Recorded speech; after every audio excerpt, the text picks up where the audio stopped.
Hello, this is Lisa Lee and welcome to my channel. So today we are continuing the Little Mermaid series, working with the energy of the Morrigan to bring us through. Basically what we're doing is we're kind of outside of the bounds of, I don't want to say traditional tarot, but it's exploring a different way of using the cards. And so, you know, those of you who have been with my readings or have been here for my readings before, you kind of know what's going on. Those of you who are new to this space, it's very much like a place of, we dig really, really deep, you know, like we're wrestling with the hard questions and we're getting really into spiritual principles. It's like very hardcore, like, I don't think that theology is the right word, but like it's an interesting kind of approach. So I encourage you to actually start at the beginning of the fairy tale series, because what the Morrigan is having us do is work through the story, and buried treasure in that story is like ancient wisdom, ancient magic. Like that's what she's bringing through for us.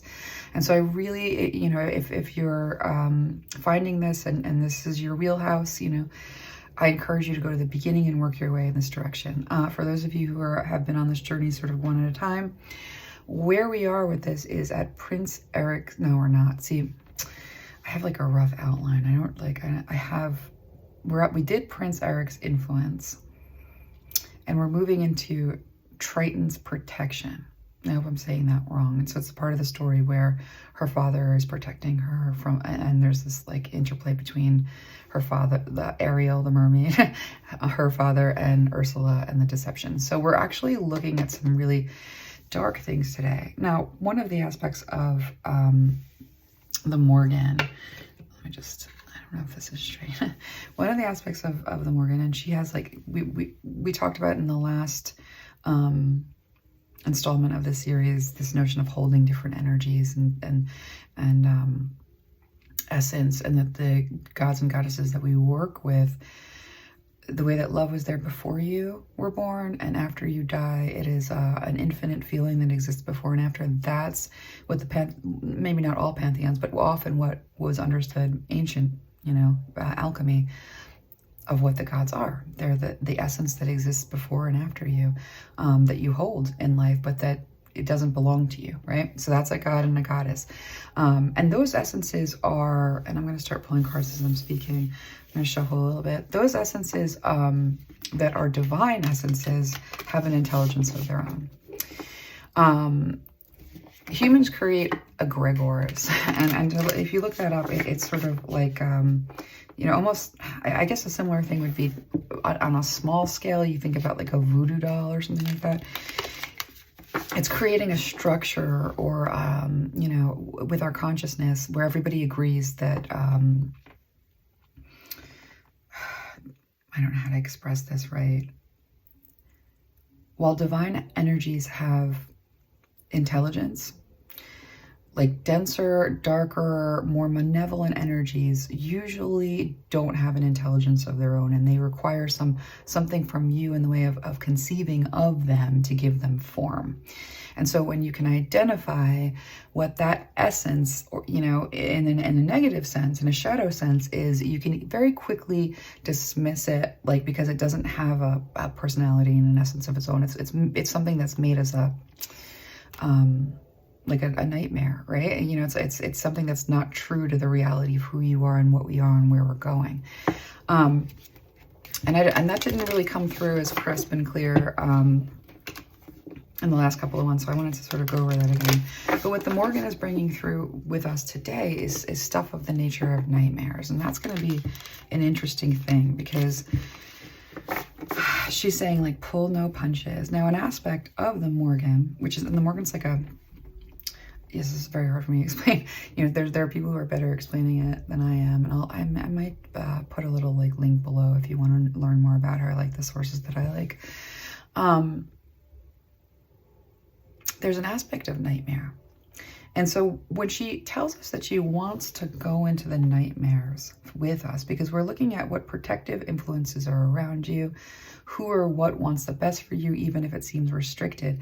And so that we're going to be looking at what that means in contrast to, like, what do you need protection for? And, you know, in the story of a Little Mermaid that we're working with, you know, in order to find these like little gems of wisdom, you know, Ursula's deception, the way she stole Ariel's voice. We're going to be playing with all of this. We're going to be talking about this. And when I say we're going into some dark places, because when I was in meditation, the Morrigan brought me to some things that I was like, whoa, you want to go there with this. And so I'm not sure how this is all going to come out, but I'm here for this. I'm here for this. All right, let's get some cards to sort of begin this journey. I like that the snake is there. So the Morrigan teaches me through riddles. And there's a really interesting riddle that's happening right now. I'll explain it in the middle, but the snake is part of it. So let's first take this card out. The mask. Wow. All right, let me move these over just a little bit.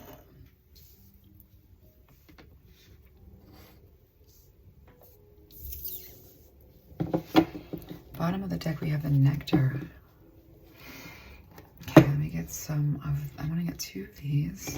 And well, no, this first. Sorry, I'm taking my instruction. Channeling the Morrigan.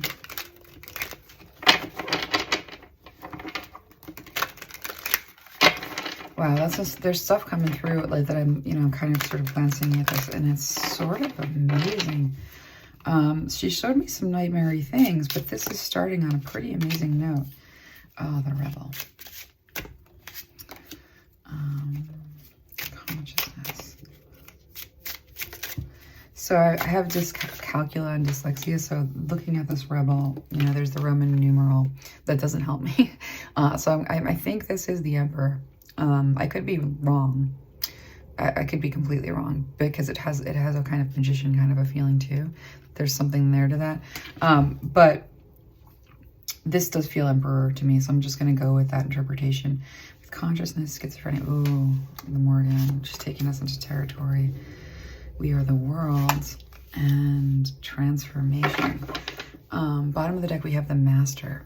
Okay. I like what's coming out so far. So the first thing I'm seeing, you know, with Alethea, what I see here more than anything else is this is duality. There is an ultimate or absolute good, and there is an ultimate and an absolute evil, and they are in opposition to each other, and we have to fight all of the evil by being just complete and total good, you know, to the and like rid ourselves of everything else. And that's an interesting thing, because when the Morrigan kind of shows me nightmares, we're going into the territory of, I'll tell you the truth, and this is going to be hard for me to bring through, like people who have done the kinds of things in this world that we want to like execute them off the planet, never to return, because they're holding such a rancorously violent and dangerous and corrupt and perverse energy that we can't abide them here.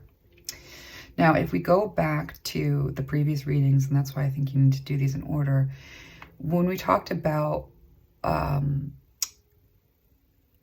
identifying the name of the evil, and then you can dismiss it, and you can banish it, and you can say, I don't hold that energy anymore. I know what that is.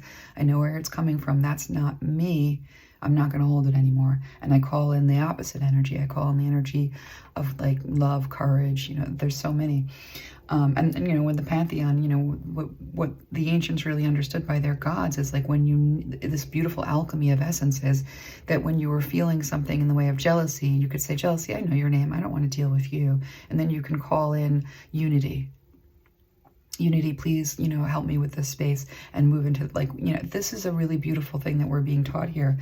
But that means having like a slightly different picture around the idea of duality. Hierarchy, and when you're kind of, she's showing me a ladder, and she's showing me patriarchy, and she's showing me hierarchy, and she's showing me monotheism, and she's saying, what's the common denominator there? The common denominator there is there's something supreme, and then there's something else below it. And that the order, the divine order, is that which is supreme, and everything else that is below it. And so with the height of supreme perfect God, we also have the bottom of we have its opposite. With the healer here being the snake, this is this mystery. And we're going to come back to this in a minute, because I'm like, wow, the Morrigan's bringing in stuff that is kind of tricky. But I'm here for it. I've sort of like, you know, in working with the Morrigan, gotten closer and closer and closer to this place of disclosure where like, I'm going to be sharing with you all, you know, kind of wild stuff.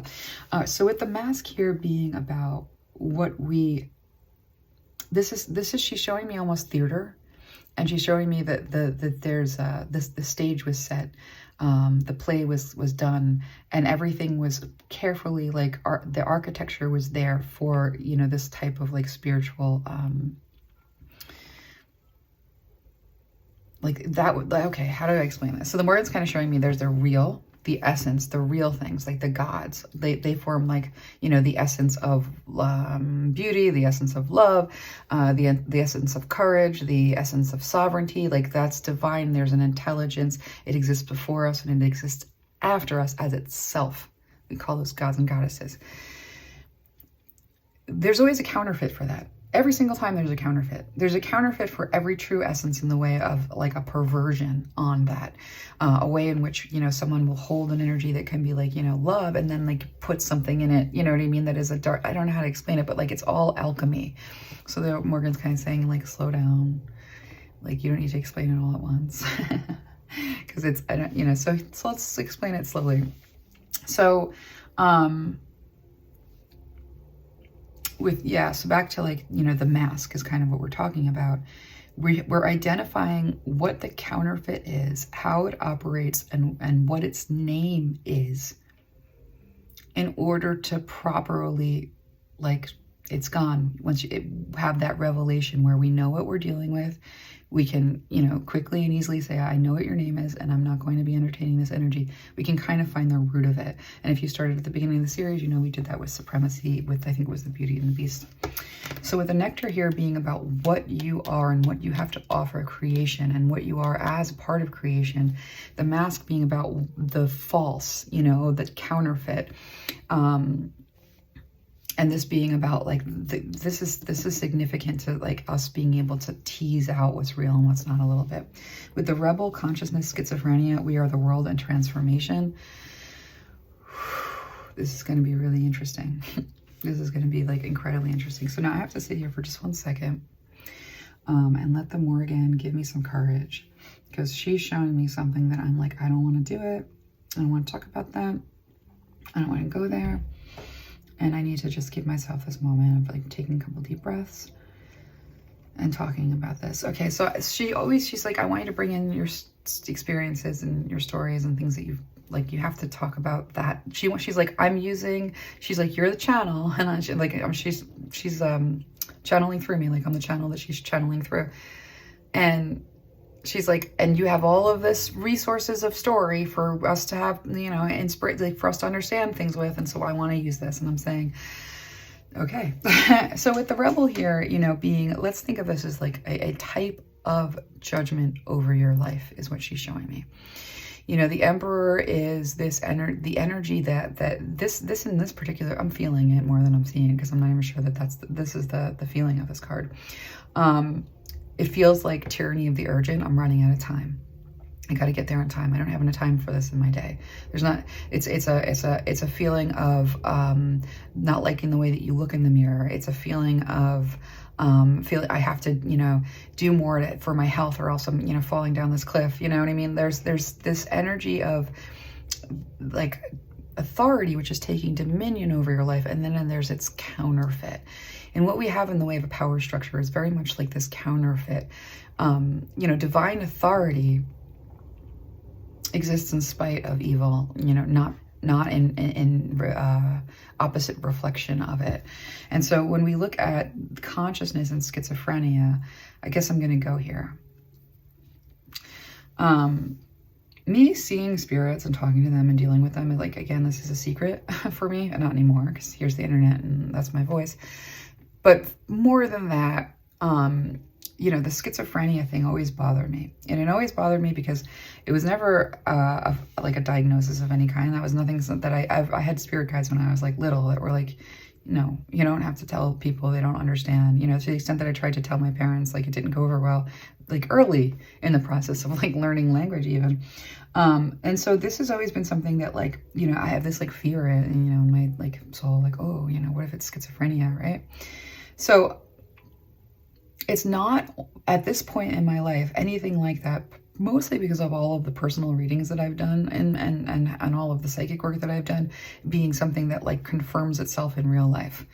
You know, seeing someone's, you know, grandmother and describing exactly what they're wearing and, like, what they looked like and sounded like without not knowing a person. A lot of people have, like, you know, don't believe that that's possible. My faith in I'm not schizophrenic comes from my lived experiences like that over and over and over and again for as long as I can remember. And I think it's why I have, like, a stability around it. And so the reason that I'm bringing that in with the healer right now is because my perspective on dualities is really, really different as somebody who crosses spirits over. As someone who has to deal with crossing spirits over, my sense of like justice is very, very different, because you can't kill it. You can't, you know, when we have a criminal and there's someone who's got like you know, back to this idea of nightmares, like someone who's just like, it's such an abomination on the earth that you just want them, you're gone, right? Because they're holding energies that are, like, rancorous and cruel. When that person dies, they don't go away. And what they're holding doesn't really go away. They just seek to find energy like it to attach to and expand. So we can't really, like, not address evil. We can't look at evil as something that has to be banished for all eternity, because it does have to be banished for all eternity, but the person holding the evil is not the evil itself. So we can't banish the person, we have to remove the evil. That's the only way that, like, the mother kind of works it all together in the way of, like, humanity as her children.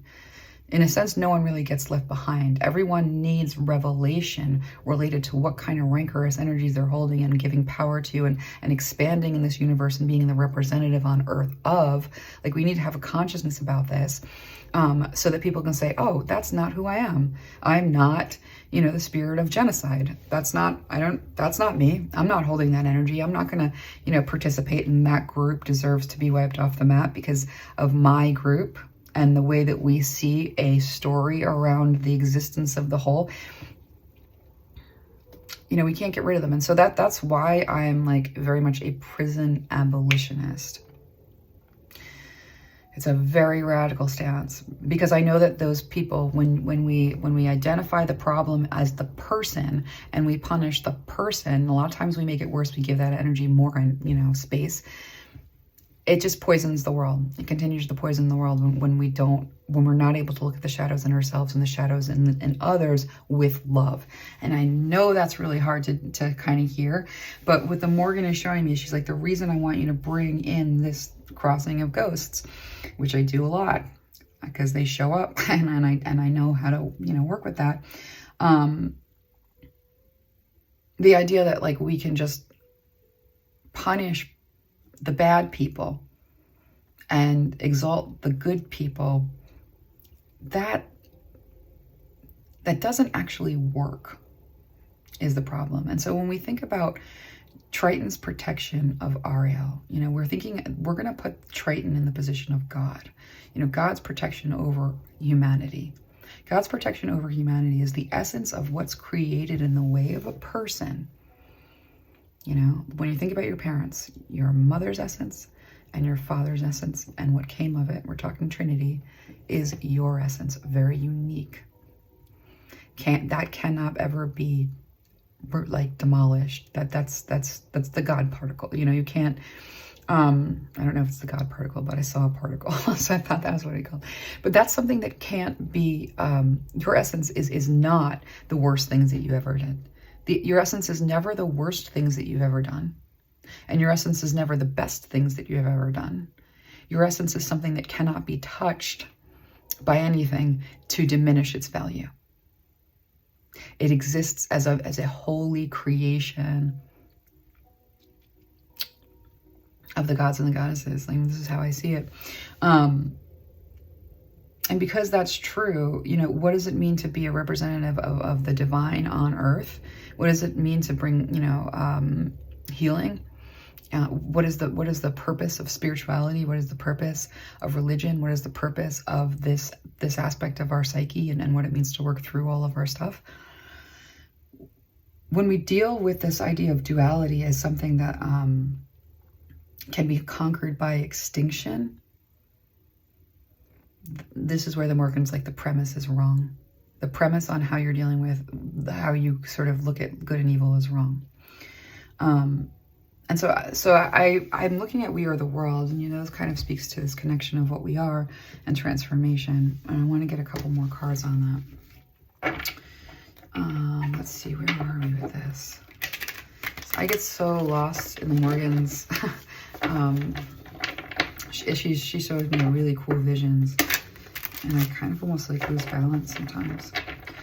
So, you know, she's speaking to somebody who's listening, and I don't know why, and maybe there's something to it, so I'm going to just say it. This notion of like false spirituality, false like God, false, you know, all of that stuff. Let's see if I just lost it because it was hard to grab.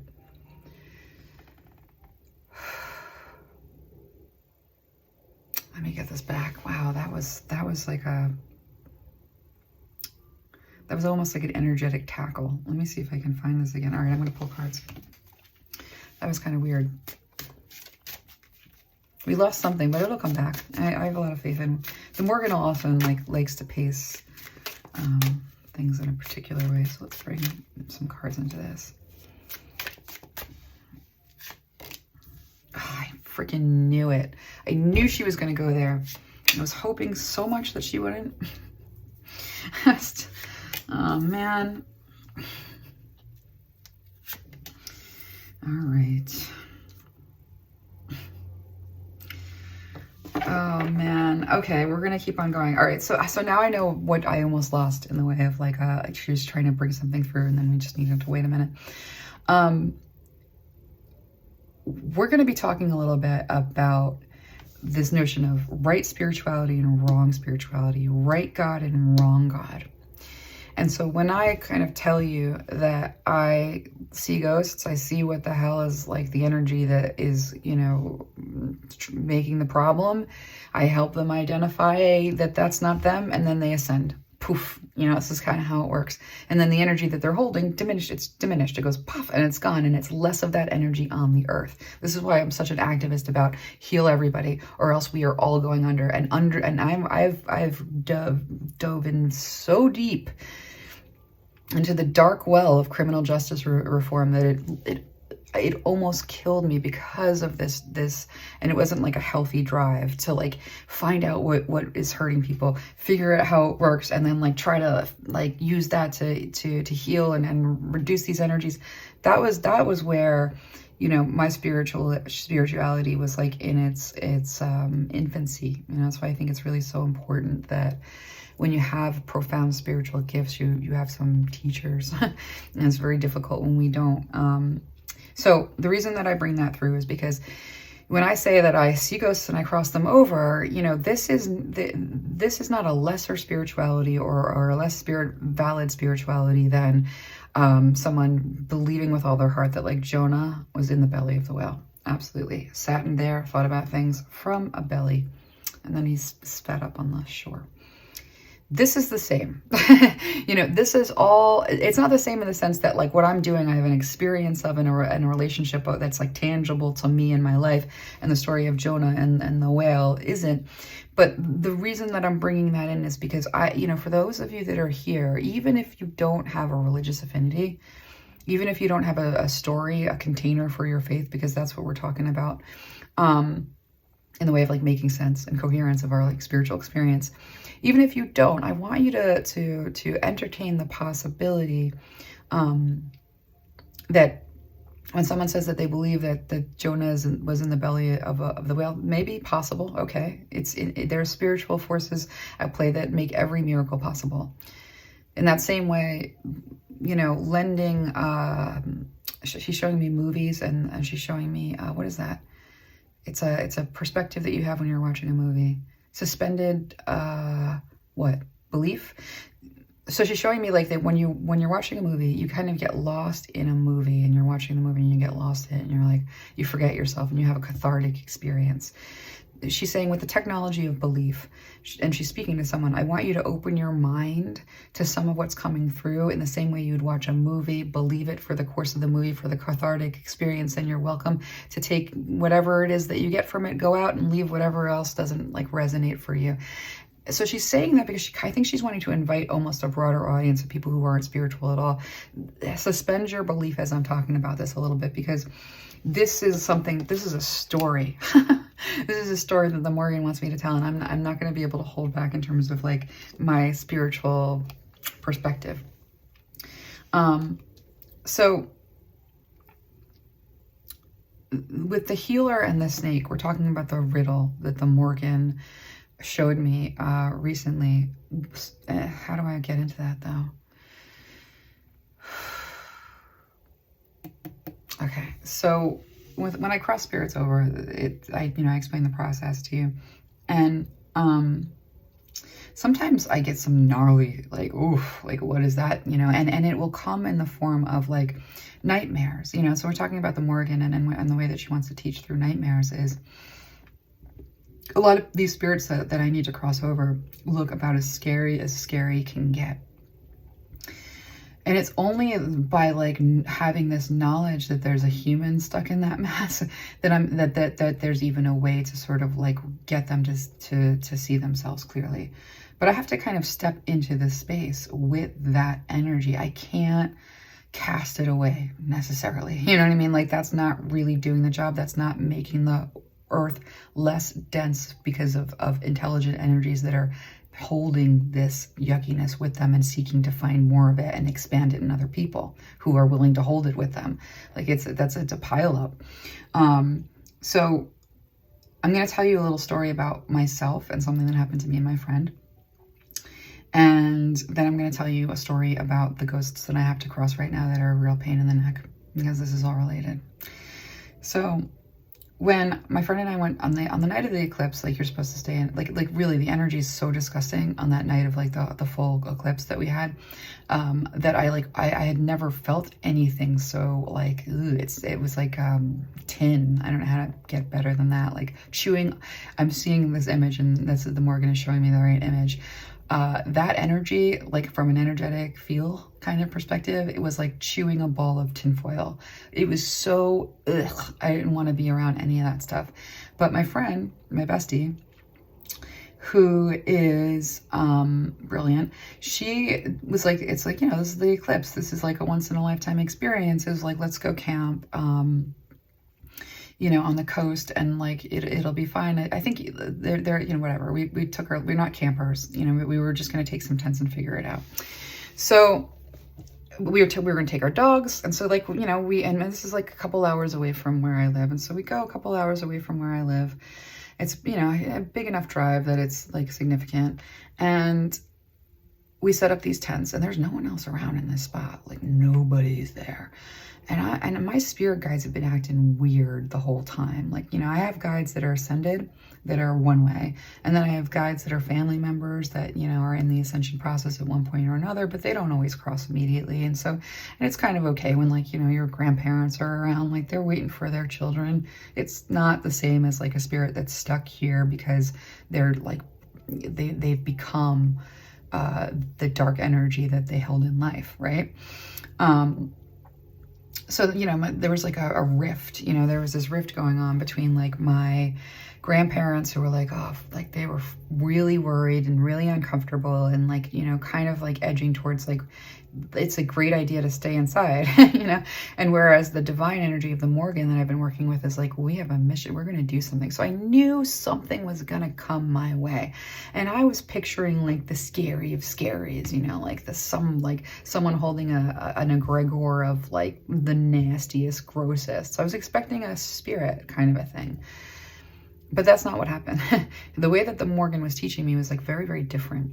So we get there, there's no one there. It's like just like a total like ghost town in the sense that there's not anything around except like, you know, and there's an ominous feeling. And so we set up our tents. It's cold. It's so cold and it starts to rain that we like, you know, we didn't want to bring the wet dogs into we both had individual tents into our tents. And so we put the dogs in the car so that they weren't in the rain. And we put a crack in the window and it was cold. So no one was like freezing to death. It was like, we were mommies with our dogs, like everything was fine. But then we went back, you know, to hang out with to make like some soup, you know, and left the dogs in the car. And so we're sitting there making some soup and then we're like, okay, let's go check on the dogs. We go to check on the dogs and there's a vehicle there. It's a van. Like a van life type of a van. And so there's a guy there and, you know, we kind of glance over and we don't really think anything of it, but my spirit guides start to do some weird, like there's some stuff going on. And so I'm kind of paying attention, but I'm also like overconfident. I'm an overconfident person when it comes to danger in a way that is not smart, growing out of that. But you know, so I thought like, well, whatever it is, like, you know, I'm very psychic. Like, you know, I always have kind of ears and eyes for these things. Like if it's dangerous, I'll know. And so this guy's, you know, outside with his dogs and, you know, as soon as he turns towards us, like I see, oh, this is going to be problems because I kind of see the company, the spiritual company this guy's keeping. And it's energies that I like, you know, almost like seized because it was such it was powerful. I was kind of creeped out. Now, this guy comes over and he's screaming. He's like, you know what? You know, I did everything right. I did everything right. Like he's like he's in a full blown episode of psychosis. And he's telling me like that, you know, the next person who gives him a hard time, he's got a gun, right?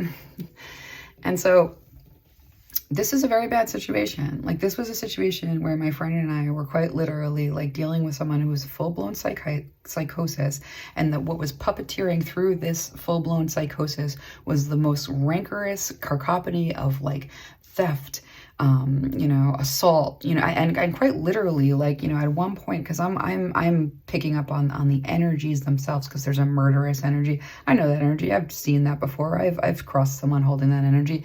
There's a thieving energy. I've seen that before. I've crossed someone with that energy. I know how to, you know, I know what to do with that. But there was some other group of energies that were like making this like a very dangerous situation, especially because this guy had a gun. And so we had to be very tactical at that point. Now, my grandfather, like that is one of my spirit guides, I was wearing a poncho, it's the rain, had me like reach in and grab my phone in such a way as to appear to be holding a gun, and to grip my phone in such a way underneath my poncho as if it might appear that I might possibly be holding a gun of my own. So that's the first thing that my grandfather had me do. The second thing that I did, and I know to do this with spirits who I think of as being like, I can deal with spirits because whatever energy they're holding, a spirit holding a murderous energy, I can be like, I can deal with this, you know what I mean? Because that spirit it can't really trespass my boundaries. That spirit can't kill me. But this was a live, like loaded ammo of an individual who I had like very clear sense of the fact that he was very actively sizing up the two cars, sizing up everything that was in them, and also sizing up me and my friend. And we're just too like, you know, like we're just too, at the face of it, we look really helpless, you know? So I knew instinctively that the way to handle this was not to run away from this guy. To run away from this guy would be to give him a lot, to signal that he had a supremacy or that he had a power over. And I couldn't do that, but I also had to figure out how to disarm this person. And I know that this is like a lot of a story, but it's story time. We're just doing it. So I didn't run away from him. I did the opposite. I moved towards him, you know, in terms of the way that we were standing. My friend, who's brilliant, you know, she takes some steps back. She's slowly backing off. I know to sort of hold my phone like it could be a gun, and to posture myself with a confidence that I could be holding a gun, and to step towards the evil, not away from it. And by stepping towards, I was trying to engage with the person underneath that mess of really malevolent drives that were aimed right at me. So what happens with this? Long story short, I'm not going to like beleaguer it too much. We have to tactically, escape. But the way that we made our escape, the way that we were able to sort of have enough time to go back on the beach, run down the side of the bluff area and then like climb back up around the other side and to make a beeline to our cars and then get the heck out of there, because we didn't want to take the dogs out of the car because we both sort of knew that we're going to have to figure out how to escape this. So, and I know thinking that the dogs might help, but our dogs, we knew our dogs. So when we got to, the reason that we were able to do this and pull this off is because I moved in on this guy and I went right to where I thought the sources of pain were. And I said, yeah, it's really hard out here, right? It's really hard. It'll crush a man, won't it? It is going to crush a man to be out here, right? And I kept on kind of needling him for his like authentic expression of grief, because the moment I get that, then he's not able to kill me. He'll pause. He'll take some thought about it. He's not going to go for the jugular if his humanity meets my humanity. Very naturally, that's a alchemy and that's a chemistry that's going to keep this person from killing me or, hurting me in any way. And so the reason that I tell you this story is because our approach towards what we think about as evil in the way of not going near it, not like approaching it, not trying to figure it out, not trying to engage with the person who's being animated by it, then we empower it horribly. And so, when we think about what it means to sort of like be the divine in the world, to be a representation of the divine in the world. And that's what a spiritual connection is all about. That's what a spiritual practice is all about. Any level of how it makes sense to you, it works out. To be that divine representation in life means like you do not walk away from the person, you walk towards the person. Now, I say this with caution because that was something that the Morrigan was teaching me through when we're hearing that story. But if I go back in time to when I was like a young idiot and making decisions like based on this principle of like you deal with it, you walk towards it, it's dangerous, right? So let's talk a little bit about that, because the Morrigan, she speaks of nightmares, and we're talking about nightmares. And so we're kind of tackling this topic with the King of Swords on the bottom of this deck. And the Three of Pentacles is really interesting. I'm going to come back, I'm putting that right there, and I'm going to come back to it. Seven of Wands, Ten of Swords, and the Empress. I'm going to get a couple more cards. See where she wants to pivot. I'm going to start with the Rebel. Okay, starting with the Rebel. Wow, she's going right in for this. Whew. Yeah, so, the impulse when we see somebody who's like threatening our life, or the impulse when we see somebody who's capable of atrocious, horrendous, like you can't, oh my God, things, our impulse is to wipe that off the face of the earth. But we don't have that kind of power. And so with this, the healer here, as we talk about what it means to begin to heal the world, to have a clear picture of this with the victim here, I knew that we got to address this. Okay. So I think this is such a profound moment with the detective and the victim. This is so good. We're going to get into this. So we're at 30-minute mark. So I think I can keep going with, and then not take a break just yet. I mean, I want to start, like, this is such an incredible, I can see where these cards are going. I'm really excited.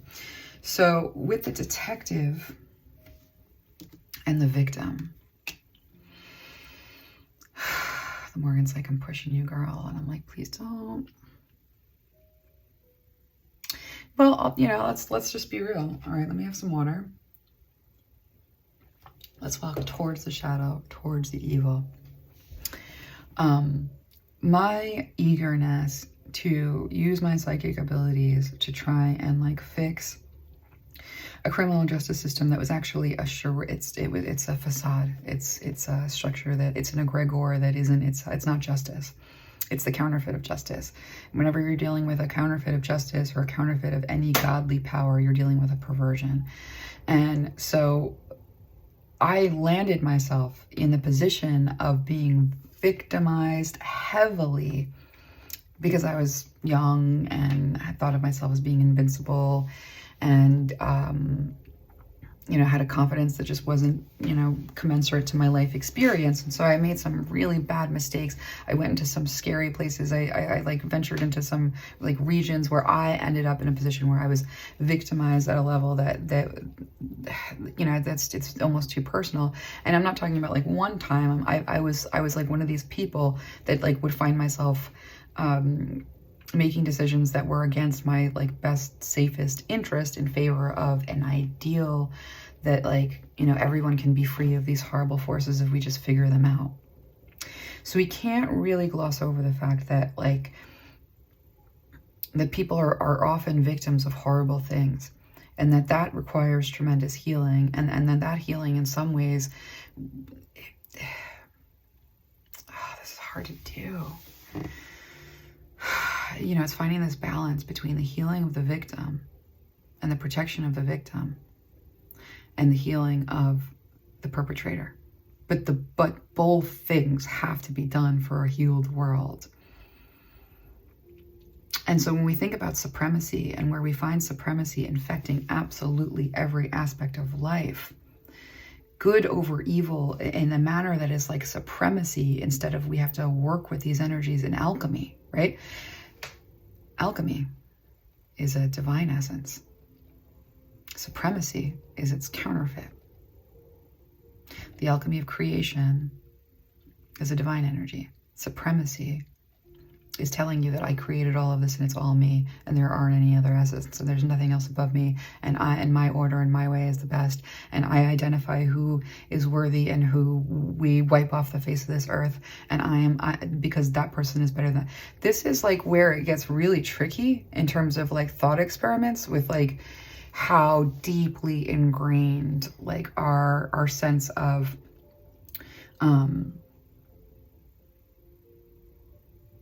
yeah, I mean, I gotta sit with this because this is really hard. You know, the detective here, great powers of observation and intuition, desire to seek out the truth. That is the light aspect. Voyeurism and falsifying information is the shadow aspect.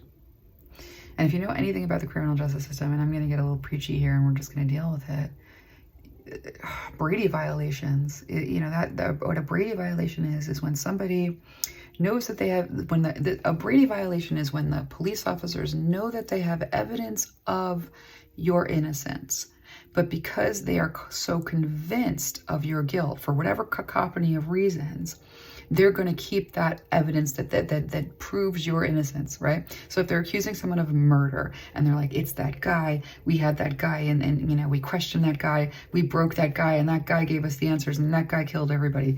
But if there's information, there's a camera somewhere that shows that that guy wasn't even in the state on that day, that person was, you know, off at a conference somewhere, and there's footage of them walking around.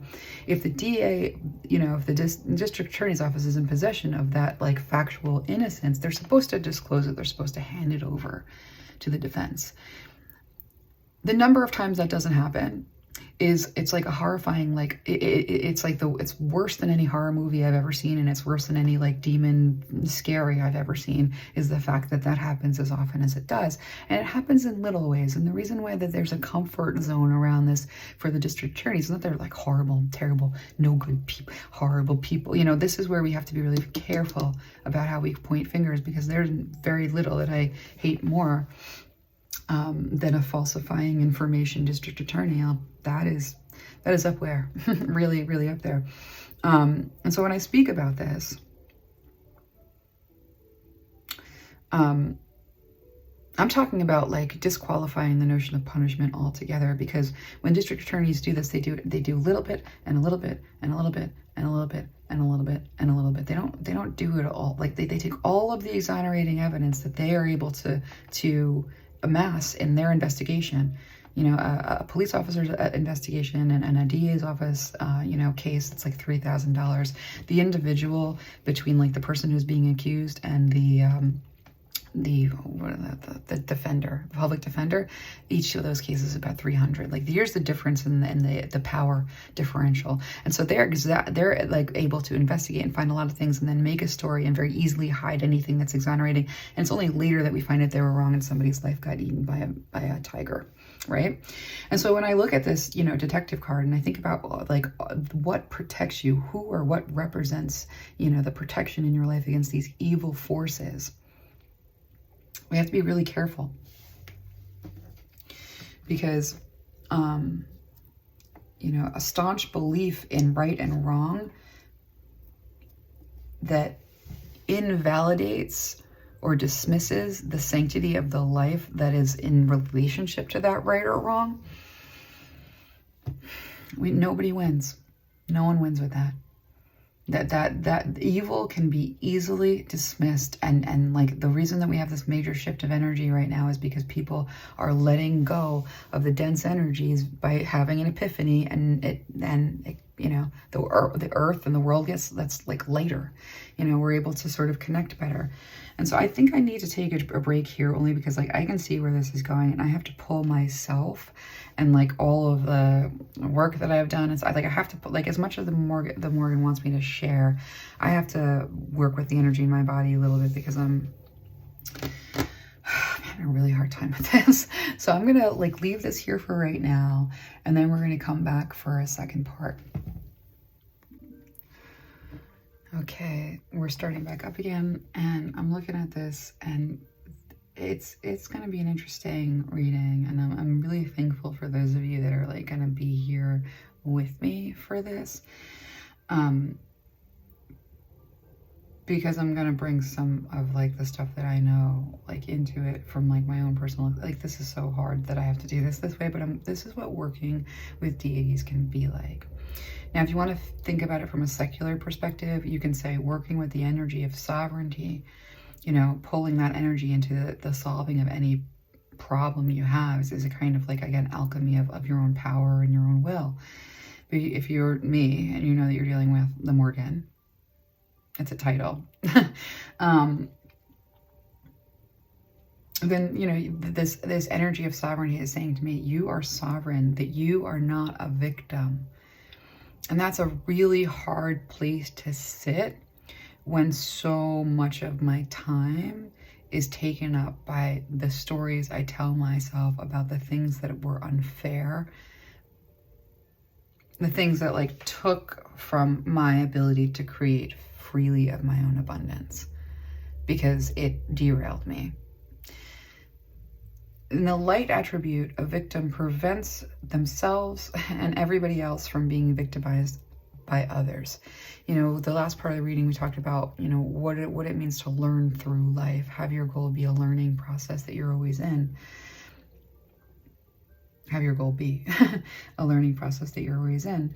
And so when an instance of being victimized happens, the Morrigan is saying it's an automatic opportunity for being able to not let yourself or others be victimized in this way ever again. And so it's like, it's identifying that this is a problem. We don't want this, whatever that energy that you're holding is. Let's go to like caveman time. Let's be caveman time, right? They speak telepathically, but like, you know, that's just what happened. And somebody is doing something destructive to themselves or somebody or someone else. You know, they're going to say like, that's a bad energy, that's a bad humor, you need to get rid of that.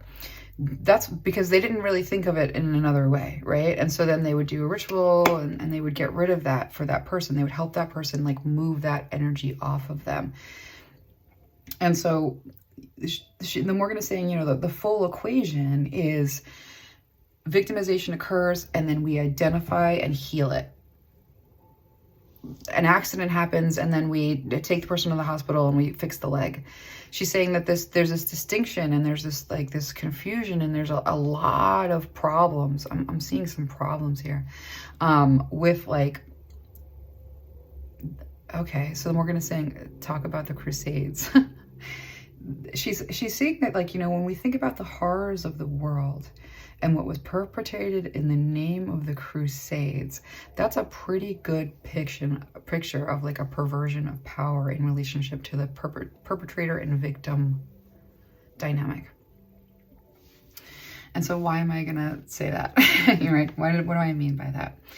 And she's like, get in there with your, she's like pushing me, she's showing me a boxing ring. She's like, get in there with your story. So when I say that, like, my spiritual, like, you know, somebody, even if you call it a delusion, it's not, it's one that like helped me pass tests, you know, in like school. You know, it's a gift that like helped me do things like, you know, find things that like were lost. Like, I don't have the kind of gift that I don't have like empirical evidence that makes me feel confident to like, you know, speak or live at all. I mean, do I hide this stuff? Of course the fuck I do. You know what I mean? But like what I'm saying here in relationship to that is like, when I had this ability to say, oh, you know, in puberty, these horrifying, scary things started to happen, like where I would see like these really started to see what like demons look like, you know, and demon is a weird word. I wouldn't call them that, but because there's other energies. Whatever, I started seeing stuff that I wasn't supposed to see. I saw stuff that I wasn't supposed to see when I was really little, but when I was really little, there was something like softer or easier about it. I don't know how to explain it. I had a lot of spiritual assistance, you know, when I was really, really little. But as I got, you know, to this point of you know, when I was going through puberty, like all of a sudden, like, you know, it was the worst, most nightmarish experience that like I could ever explain. And what happened from that was what was the experience of a lot of what I would now as like an adult call a lot of victimization.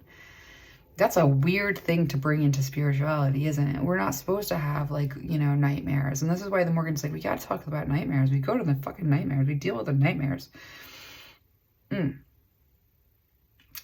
So my exposure to like all, you know, whatever you might think that might be called schizophrenia. For me, it's something in my consciousness that operates quite well for me. I don't think of it as schizophrenia, but you know, that could be what it was called. But it's a scary experience in the beginning, you know, and in those moments. And I hid it from like absolutely everybody. You know, I tried to tell my mom, just like that wasn't going to work out. So when I tell you that there's this aspect of victimization that can actually like transgress into realms that are supposed to be like things that are supposed to be completely safe. That's a hard thing to bring into this reading, but I'm bringing it in as like my personal experience. So how did I learn to not have evil crap like in my life ever, in the way of like intrusions and interference with my thoughts and my life and my daily activities? Like, how did I do that? I couldn't. The option to stay a victim in that, for me, I just didn't have it, you know, and I can give credit where credit's due with that. My dad is Irish, you know what I mean? So like I have like he's like, I think he's Irish and he's got a little German there too. Maybe, I don't know about the German, but there's Irish for sure. So anyway, I have a lot of that energy of the Morgan, you know, the Morgan represents Ireland, you know, it's the energy of that land. You know, when you step on the land, like any land, and you feel its energy and it feels different from a different land? Because like in the same way, like a person walks in the room behind you and you maybe don't see or hear them, but you feel somebody come in. You know, the same way when you step on one land, it feels one way, and another land and it feels another way. The Morgan represents Ireland and the essence of Ireland and the sovereign, like she has that. So I had that when I was little and I was in this position, I was in, you know, whatever, going through puberty, and all of a sudden I had two choices. I had a choice of like batshit crazy, or just lock me in a room forever. This is not, or, you know, give me medication that is a fate worse than death, in my opinion, quite literally. Like, I don't know how that torture is acceptable as a treatment, you know, for people who have trouble managing this. Anyway, point being, I needed a container for my faith in myself to overcome whatever was coming against me, and I had to figure out what I was dealing with, and I had to approach it, and I had to interact with it, and I had to look at it, and I had to find a way to not be afraid of it. And all of the gymnastics that happened through that process was riddled with being victimized by just the process of having a brain like that in a world like ours. You know, it led to misunderstanding after misunderstanding. How the hell do you know that? Where do you know that from? You know, I like watch these interrogations. Like, I'm claircognizant. You know, it took me a long time when I was young to realize that, like, you just don't, you know, just like tell people things that you shouldn't know. You know what I mean? So like, there's a lot here about what it means to be vulnerable in the world as an essence of your own. And when we have no means of dealing with the evil in another except to exterminate them, genocide is like a real perversion on managing like people, you know, who are carrying different levels of hurt energy that is distorted and perverted by the influences of their ancestors and their hurt energy. So, you know, when we talk about this notion of supremacy, victim, perpetrator, that's a tricky thing because every victim I've ever known and every perpetrator I've ever known is a victim. You know, that every perpetrator I've ever known is a victim. Not every victim I've ever known becomes a perpetrator, but every perpetrator I've ever known was a victim of something. And so this is a tricky balance. Like, you know, when we talk about, like, especially because I'm trying to figure out how this ends up entailing God's protection. Titan, you know, the part of the story, Ariel's father. How is this a part of the story that entails God's protection? And so now I'm going to bring you into another aspect of what's going on for me and, like, you know, what the Morrigan is showing me and she wants me to bring through. This is a weird reading that we're doing today because, so this is the time of year when I have to cross spirits all the time because, like, the veil is really, really thin and I don't know how it works exactly, but, you know, I've been doing this long enough that, like, this is just a time of the year that I'm at this. And I don't know how the spirits that find me. I mean, now it's a lot of them because of the internet, and I don't like cross them one at a time. Like, this is just like a lecture and then poof. Now, with the spirits that are around me right now that I have to cross, like, this is a really interesting group. And this is where, like, I'm like crossing the, like, crazy, not crazy brain boundary or whatever in terms of, like, sharing my experience of how I see and perceive and, like, exist in the world. There's a group of spirits with me right now that, like, you know, when I say that the Morrigan allows there to be riddles, like, what I mean is, like, every single time, like, you know, there are spirits that they cross like 2 seconds. You just say, like, the word and they get it. Like, you know, you hold out like a I see you and they're like, oh, they're relieved and poof. You know what I mean? Like, spirits that are so instantaneously easy because they just need that little revelation. And then there are spirits you have to work with for a while to get to that revelation, and you have to identify the energy that they're trapped in a quantum entanglement with. And so that you can, you know, it's separating the person from the distortion and the sickness and whatever they're carrying.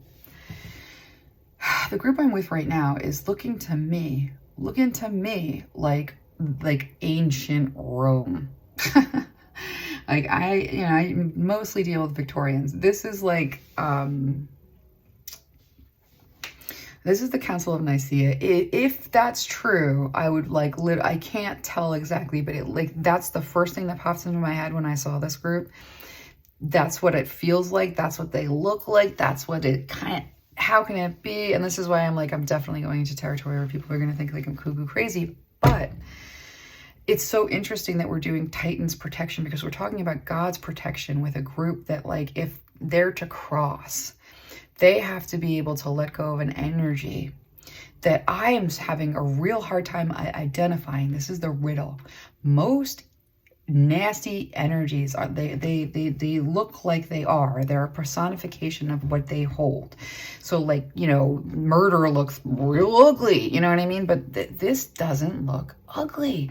I know that it's a counterfeit, like that I am sure of, but it's a very sneaky riddle. And so, like, by the time we get to the end of this reading, I hope we all solve the riddle because I'd love to see them have that epiphany and that revelation and be able to, like, move on.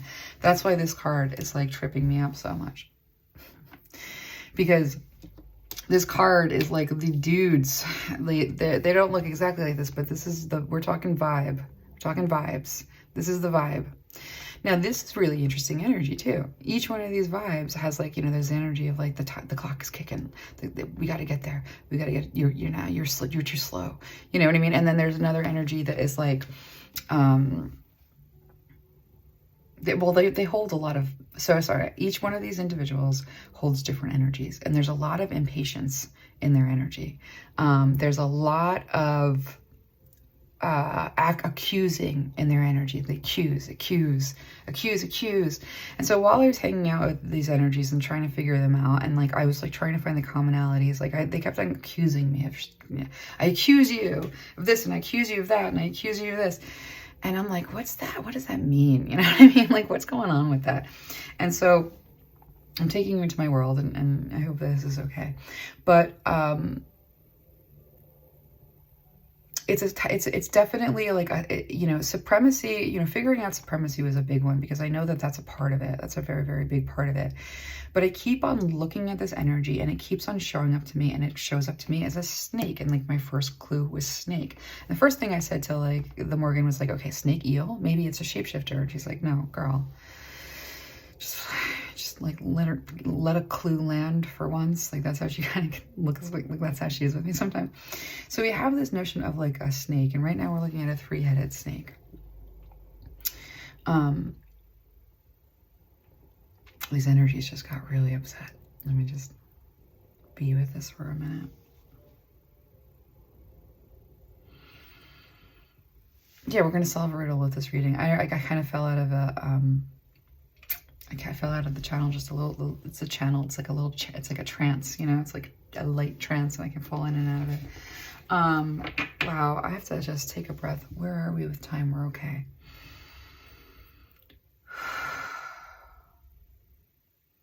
So empire is a feeling, you know, it's a feeling state, that it's a sensation. Oh, and I know that I'm like jumping from point to point to point to point to point, but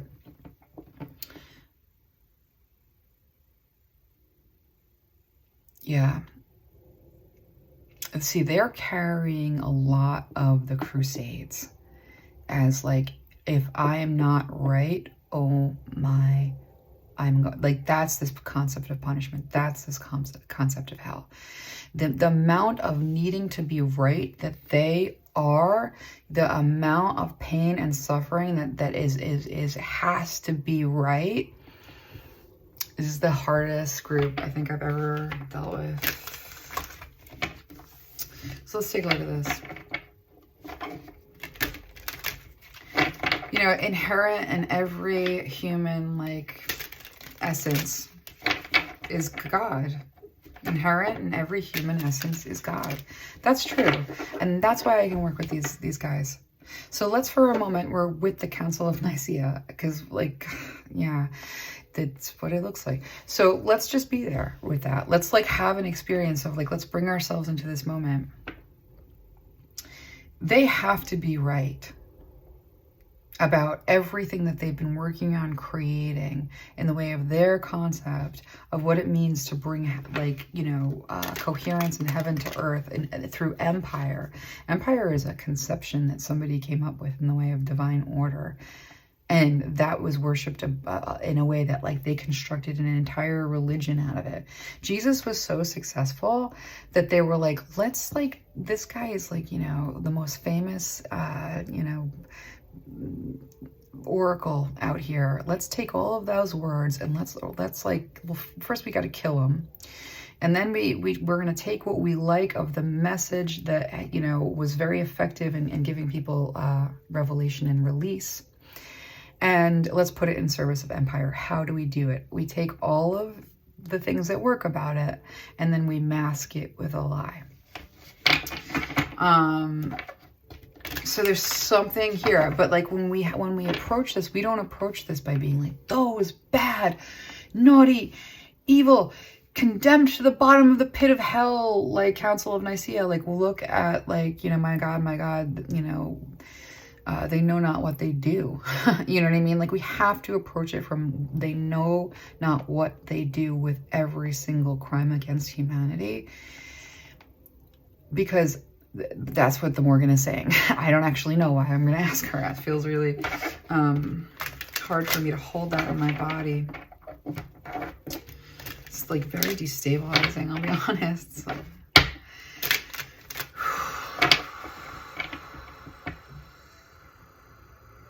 An established order, you know, and so, you know, their lives depend on being right about this because so much is at stake. Sunk costs in the form of cultures, gods, peoples. You know, the Crusades was about conquering the entire world for this message.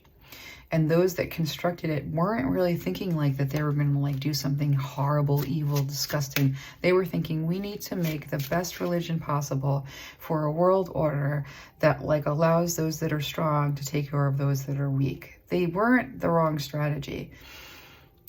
But the way that they structured it, it's almost like they structured it after their father's, you know, style of parenting, and their father's style of parenting was harsh because the environment was harsh. And so the angel of song, the left hand of judgment, and the angel of vision, and on the bottom of the deck we have the angel of punishment. So we're talking about punishment right now.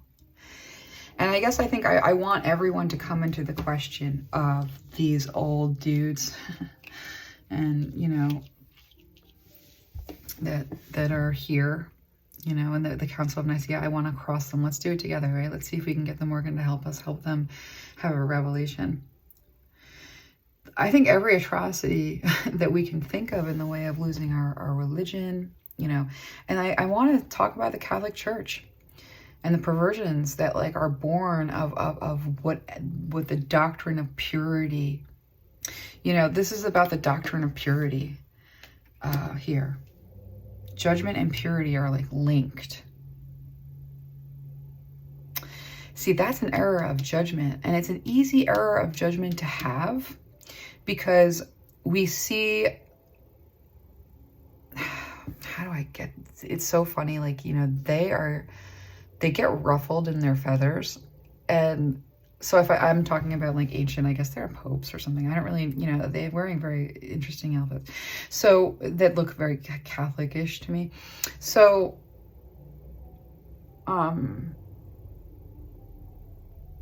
yeah, they're very like, when they are challenged, they become like the most cold, like rigid. I've never seen anything like it. It's like I can almost feel like they're like the ice in their bones at the thought of being challenged. And so this is like a really big opportunity for us to sort of muster our collective strength. And because there's no time, I'm going to ask you all to sort of breathe in that like holy of holies within yourself. You know, that part of yourself that is your essence, that is perfect. And like, and then be in this space with me, and like, let's just all kind of like bring some energy into this room together, because we don't really have to worry about time and space. You just have to agree with me. So, you know, when we think about this judgment and judgment in relationship to purity, if you have no sins, you are worthy of the Father. But then Jesus came along and said, well, you know, you're going to screw up. All kids do, you know. You just have to know that you were wrong and then turn away from it and change. Like, that's repentance, you know, the technology of repentance. Jesus was like, this is easy. Forgiveness. Like, it's a new technology. We can just use this to like take the pain that we're holding, the dense energies that we're holding because of victimization, and release. You know, that's kind of what it means. And so when we think about having our whole system of judgment like based on this premise related to pure is good, what's the opposite of impure? Filthy is bad. What's filthy? The oceans, when there's an oil spill and the animals, that's filthy.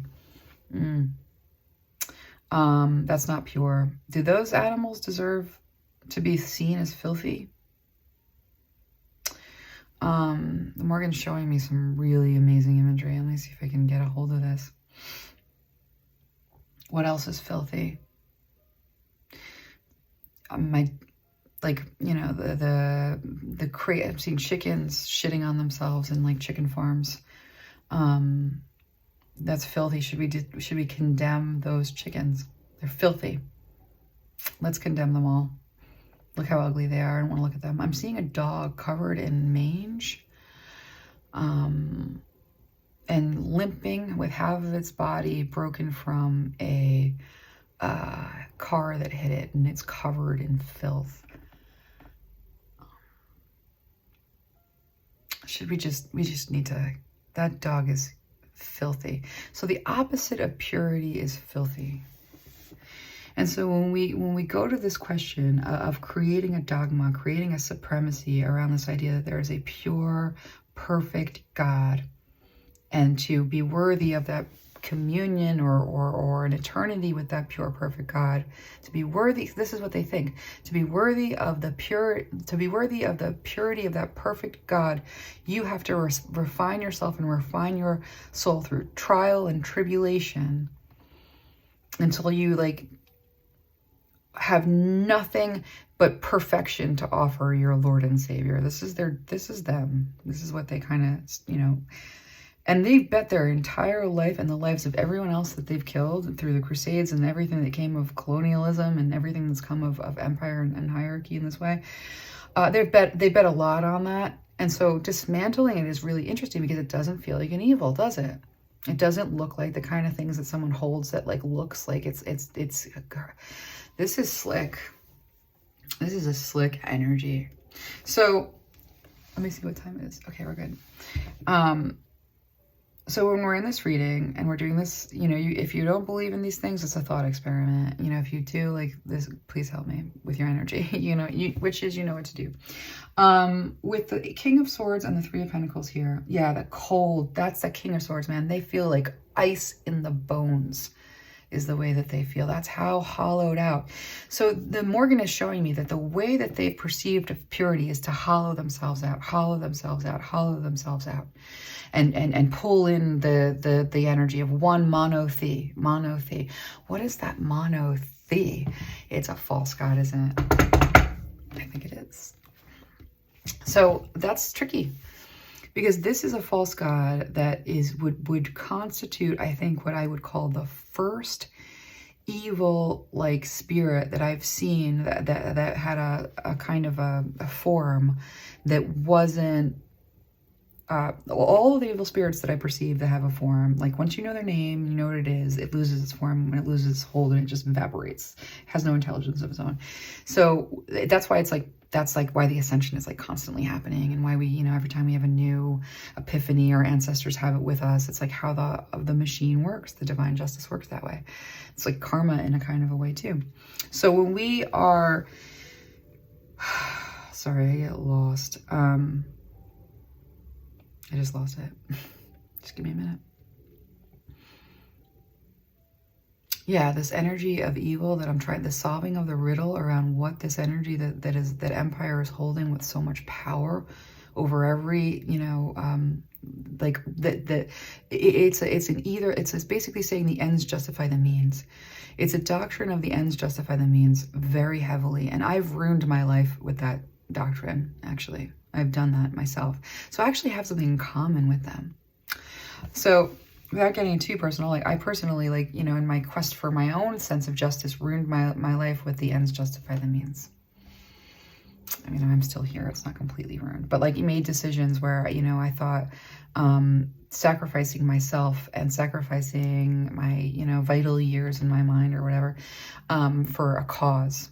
That's what I meant. Ends justify a means. You know, I gave my entire life to a cause for a really long time in a way that was extreme. Because I thought, like, I have the power to get in there and do it. And, like, I didn't, because I didn't, you know, I had to grow up and learn all these hard lessons. But the bottom line is like, I understand where they're coming from. The perversion at the heart of this that's really interesting is it's a first energy that anyone has ever held that has been a gravity that keeps them down in a way that is unholy. Like, it has an intelligence. This is one of the weirdest things. It is Interesting. Let's get some more cards. I've never seen this before. One of the things about witchcraft, if you practice the craft the way that I do, I guess, you're coming up against things that you don't know what they are all the time.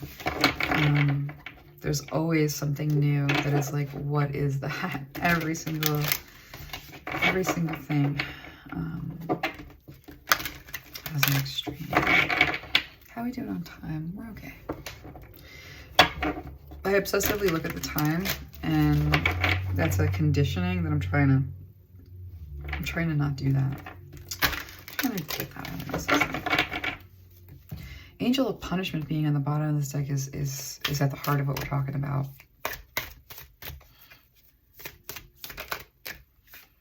Trust. Okay. Flip your inner light switch, North Star, and celebrate the sacred gap. Give thanks for the buffer time. Okay. The Morrigan is saying, let's take a break. So she's noticing that, like, I'm getting kind of overwhelmed with this message. Because I'm at the, well, I'll just tell you, you know, she's like, BB, let go of the past and breathe in your new incarnation. You know, because I'm so passionate about a lot of the stuff that we're talking about right now, it's like so, and yeah, autism is such a weird, I really hate, like, I don't like limiting labels. I like identifying things and being able to say like, oh, this works like that. And so that's why that makes sense. But like autism is like a kind of funny thing where, my impulse to share everything is really, really strong, and it's taking me a lot of strength to kind of like keep the channel. It's taking a lot of strength to keep the channel, to keep the Morrigan at the center of this is work. And so since she's feeling me get like very passionate about these issues, I've lived through this stuff, you know, she has something to say about it. And my energy is not perfect for proceeding. So we're going to take a break here. So that I can kind of get myself straight, and we're going to give thanks for this buffer time, and I'll come back soon. I'm not going to leave this one as a cliffhanger because that would be weird. I'll be back.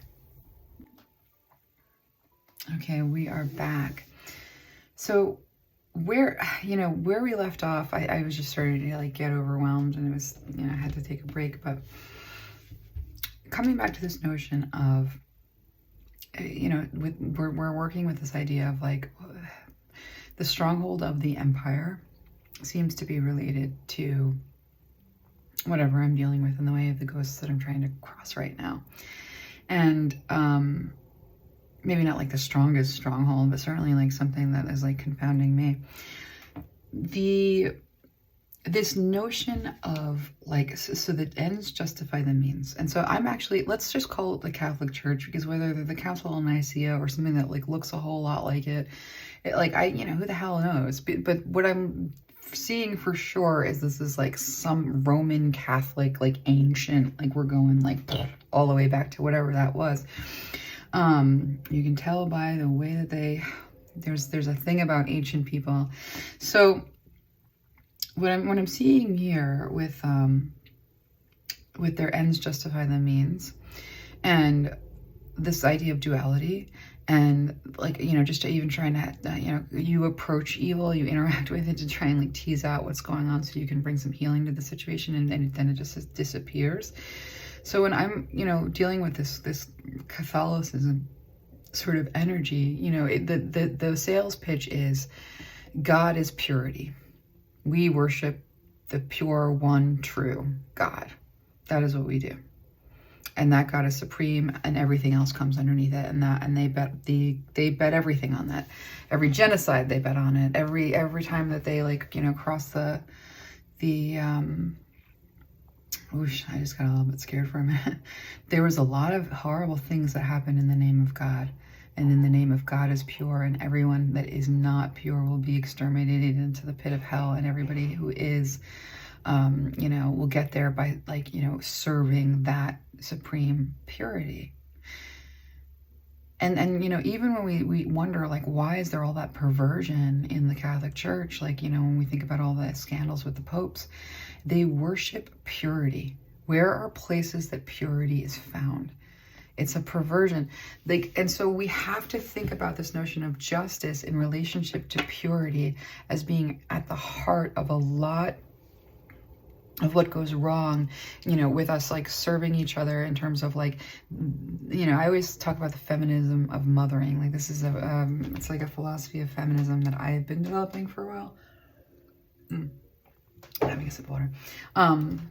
You know, the philosophy of feminism, like, you know, as a mothering is in terms of how you deal with criminal justice is, you know, you look at the victim and you can say, that's my daughter, and we're going to heal her, and we're going to make sure this never happens to her ever again, ever, for any freaking reason, ever. And then they look at the perpetrator and they go, you know, the feminism of mothering, that you look at the perpetrator and you go, that is my son. There's something very wrong with my child, and I'm going to do everything in my power to make sure whatever is causing this to happen is healed so that nothing like this can ever happen again.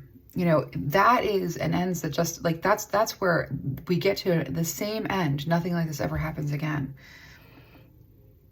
But through a route where everyone gets saved, you know, everyone is helped.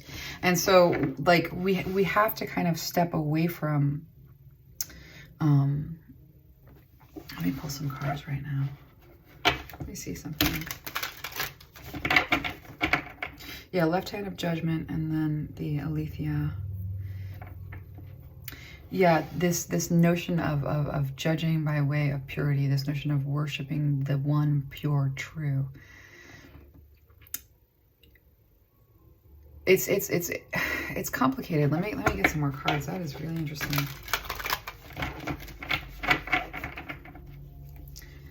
Because the role that they see themselves playing as the accuser in the, like, you know, getting everyone towards this purity, that by accusing you have to face that you're, but you know, so like hanging out with this, you know, group of spirits that need to cross that are like heavily ancient Catholicism, you know, they just accuse me all day long, you know, like, so I had COVID like really bad, and like now, like, and my mom read some like research that like these like tiny little like nicotine patches, if you put them on your whatever, they help with your, you know, you put it on your gum. It's like medicinal. It doesn't have any like bad qualities. It's not toxic. It's just like a little bit. It's supposed to help with like, you know, the effects of having had COVID like really crappily. And you know, you got the one, and energies is like, look at you, you know, taking the substance into you, and this is now, you know, you've given your power over to the substance that you're holding. And I'm like, what's the difference between that and essences? First of all, like, let's just, come on, the essence of God that we hold, you know, the essence of goddesses that we hold, like that, humans as a kind of container for the divine are designed to be a container for the divine, to be a container for the divine energies that were there before we were born, and they're there after, in the way of like, like, you know, love and courage, and there's just so many, you know what I mean? There's so many various beauty. There's so many variations on the types of essences that are worthy of being held in this container, in this temple that, you know, we walk around with and make perspective and you know, create consciousness with. And so, you know, with these energies, you know, I keep on trying to convince them that with the accusation, you're actually like planting, that's an egregore. You're making it. You're making an accusation of somebody, and you're saying, you know, to me, like this energy, you know, like you're using the tobacco, whatever, for, you know, like, because it might help with energy something, and you're giving your power over to that tobacco, you know. And I'm like, no, you're insinuating something that is antithetical to what I am. You know, the alchemy of what it is to be me means, like, you know, if something's going to work to help me feel like, you know, a little more energy, and it's not taking, it's just giving, and you know, you have to do that by trial and error, then that's a process. We're talking about a process, and you're talking about, like, you know, you find the wrong in someone, and then you bring an accusation from your perspective, and then you plant it, you create it. There it is. It's your creative contribution to the world. That's what I said to this energy. I'm saying it doesn't pre-exist your point of view, and imposing that point of view on others and making yourself the judge, that's supremacy. And so we come back to supremacy as being like, you know, what happens when the object of worship is purity. And purity is a God. You know, that's why I keep on looking at them and being like, did purity as the God, as the essence of the God of purity, the purity as the essence of the God, look, whatever that, because, you know, each essence is a different thing. And I don't even know what God would be represented by the purity. There's no place like home. Nestle into the sweetness. Eyes on the prize. Trust the guidance of your North Star.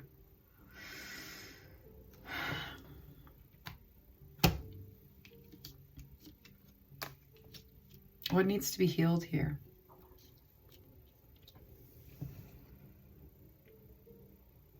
I'm going to get some more cards.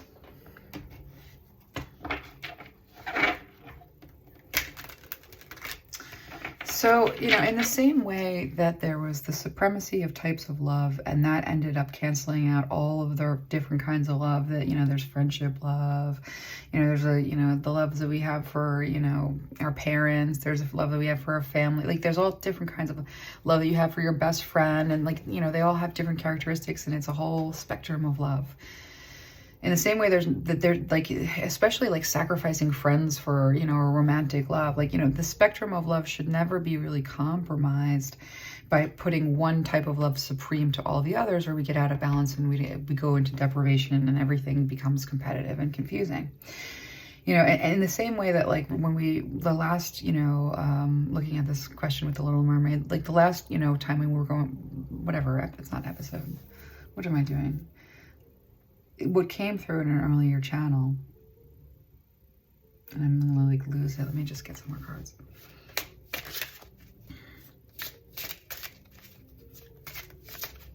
It's okay to like, it's when I fall out of the channel like this, I always get like a little bit embarrassed, but then I'm like, okay, it's gonna come out when Morgan wants it to.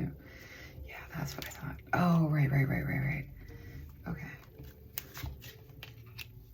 Like she almost plucks it from, like, I fall out of the channel when I get overwhelmed, but I think also she's trying to like kind of work with my, whatever I have in the way of capacity to hold this information or see this information or translate it.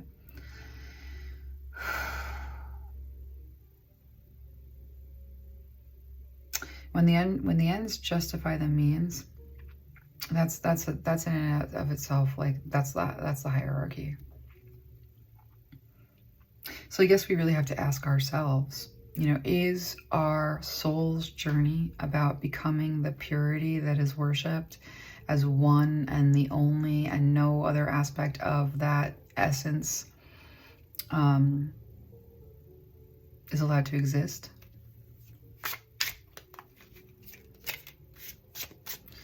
You know, for each and every one of us individually, like, how much of this council, let's call them the council of like the ancient Catholicism, how many of us hold what they are offering in the way of a sanctimonious,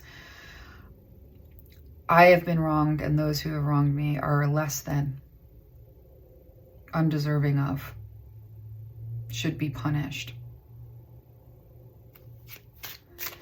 They are not pure in their intentions. They were not pure in their speech. You know, their speech had lies in it. Their efforts were riddled with cruelty. You know, they didn't love me because they were cruel to me. They could, yeah, wow.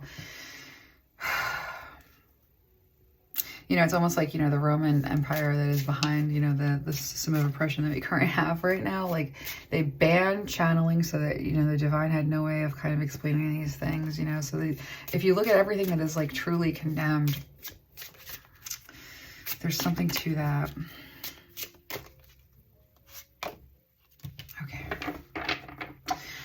So Morgan is saying, go back to this notion of the accuser.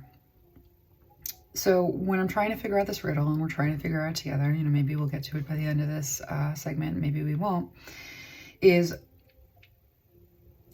what is this energy that we're dealing with? What is it? What is its name? We know that it is the counterfeit of whatever purity is, in the way of, like, it imitates it, but it's not it. It asks that we worship it because it is pure. And then all other gods, all other aspects, all other essences are to be absorbed into the one feeling of the pure.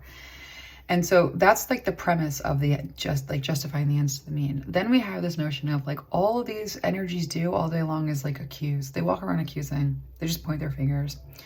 You know, you're walking wrong. You know, your hair is, you know, not supposed to be in like that. You're not like failing. You know what I mean? Like that just, it's every accusation you can I keep on being like, against what measure? Against what measure?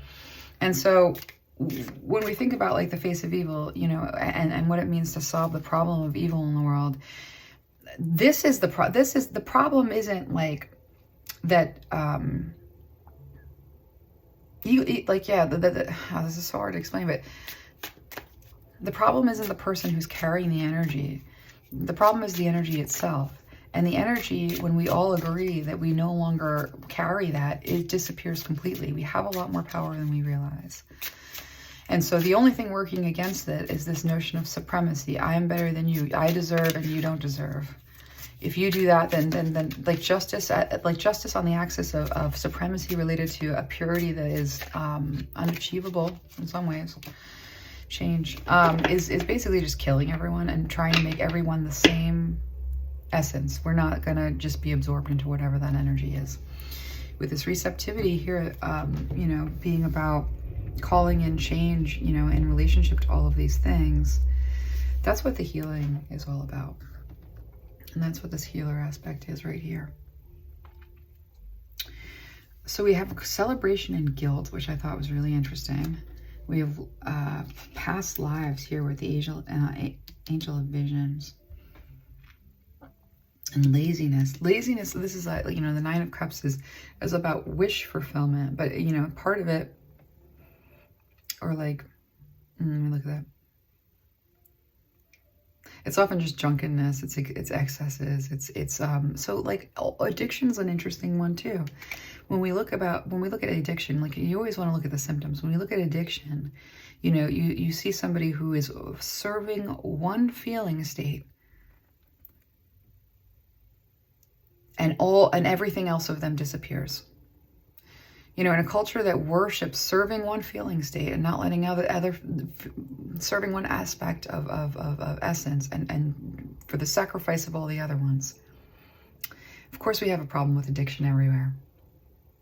We're meant to be interacting with like a lot of, you know, energies and deities and learning from their different aspects in order to become closer to not purity. That's a distortion. What I don't know is what the real name of God is, because it's been a really long time since they've been the ones in charge of the narrative. And so when we have guilt and celebration here with the angel of song,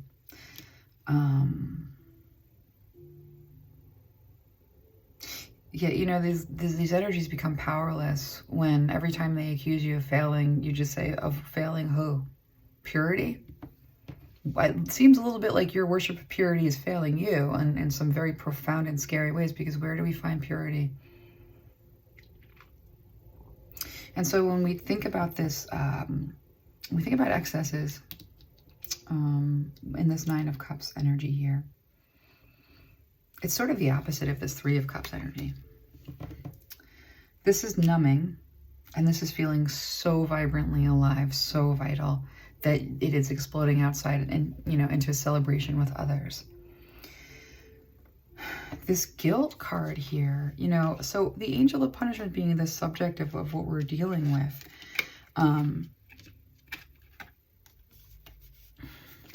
You know, we have the Seven of Wands and the Ten of Swords underneath here with the Empress. This is what you're capable of creating for yourself in your life with nothing holding you back. If everyone decides that like the most precious thing in the world is a human being's creative capacity, you know, as nurtured and, you know, given to the world as a gift, right? But the Ten of Swords and this is the betrayal after betrayal, sword after sword. You know, people have failed you, you have failed others. We're all just riddled with swords. And what we need to do is somehow stand up, because with the victim card here being central to sort of what we're looking at, playing the victim for positive feedback in the form of pity, inability to maintain personal boundaries. That's on the shadow aspect of victim.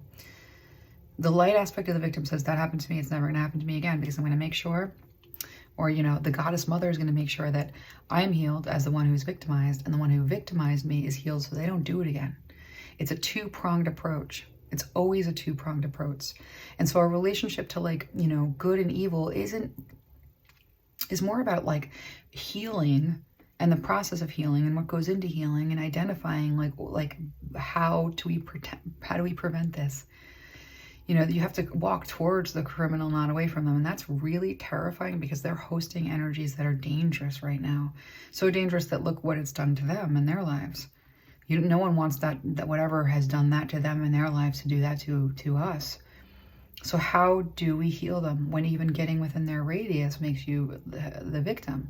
And I've learned that, you know, so I'm not advocating trying to save anyone. But there's a difference, and that's where Christianity puts people at risk, like, you know, like with their lives for a message. And that's where I went wrong with my journey, you know, thinking that I was like so like high and mighty that I could somehow like what, you know, there was a person, it was a wrongful conviction that I gave my whole life to trying to overturn that conviction, because first of all, I will die on this hill. That person is innocent. And secondly, that case, what the meat of that case and the substance of the story of every aspect of that case has the power to set everyone free about that subject matter with the right exposure, like with being able to look at it, with being able to approach it and be able to actually look at the whole thing. You know, the gift that wrongful conviction had for the world, if we were able to, my voice is going, that's the gift that wrongful conviction had for this world, if we were able to like look at it and find the cause and the healing, because there's all of that there, but the preference is to condemn and bury what won't die and will just come back in another form and make us believe that evil is permanent when it's not. It is disarmable. It just vanishes when there's epiphany and a revelation. Think about epiphany. You know, something has been hounding you your whole life and you have an epiphany. Oh, wait, so-and-so never said that. That was, I misinterpreted that. Okay, it's gone. Poof, gone. That's the nature. That's what we can do with evil. That's like what we have. That's why we have dominion over it. So like part of what Triton's protection is that we have the power to dismiss that which is unworthy of us. But we have to think that the other is worthy, you know, in order to try and think about what it means to look at things so clearly and honestly for the purpose of finding, like, you know, what is ill and what would bring healing. Because even though that person was innocent of every crime that they were convicted of, this right here, this shadow attribute, playing the victim for positive feedback in the form of pity and ability to maintain personal boundaries, that translated, because what happens when you punish somebody and you punish them and you punish them and you punish them and you punish them and you keep punishing them, punish them, there's no abating of the punishment. There's no opportunity for them to take a moment between punishment and recovery and some transformation of the way that you think and feel about what happened. If you don't give someone an opportunity to have an experience of themselves that is punishing and then have a reflection and like figure out what went wrong and how to heal themselves and who can help them and what does that mean and how can they better be in society. Like, if, you know, I'm losing this because, you know, this is really difficult stuff. My point is, you know, I know that if we punish people without any opportunity to heal, that what we create is a level of we create a container for so much rage, agony,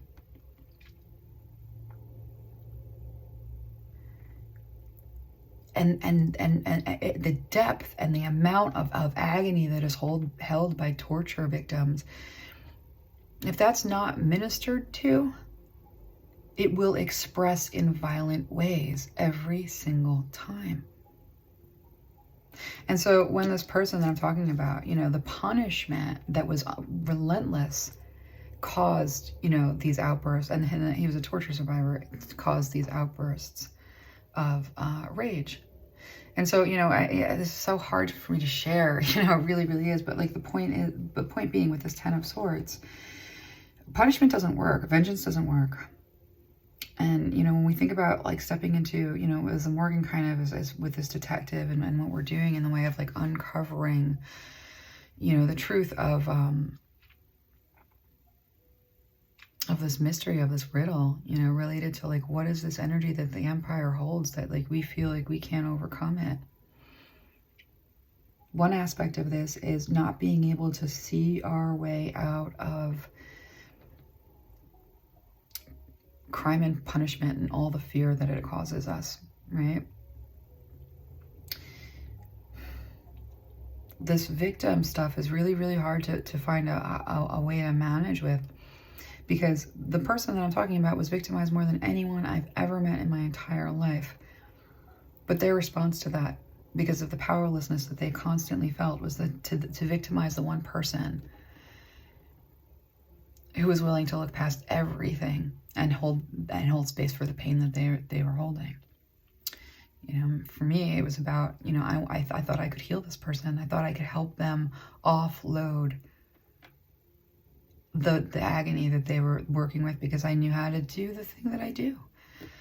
But what I discovered was that the pit was so deep, it was causing a black hole. And it got to a point where there was no way for me to pull this person out without falling into that black hole myself.